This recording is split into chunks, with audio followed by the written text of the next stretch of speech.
জীবনে কখনো হতাশ হবেন না। জীবনে যাই হয়ে যাক না কেন কখনো হতাশ হবেন না। মনে রাখবেন আল্লাহ আপনার রব, আল্লাহ আপনার সাথে আছেন ইনশাআল্লাহ।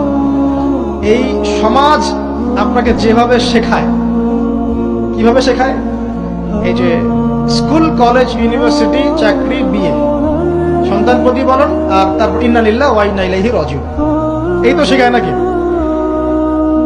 সবসময় মনে রাখবেন যে আল্লাহ রাব্বুল আলামিনের পরিকল্পনাই আপনার উপরে সবচেয়ে বেশি অগ্রাধিকার যোগ্য, সমাজের পরিকল্পনা নয়।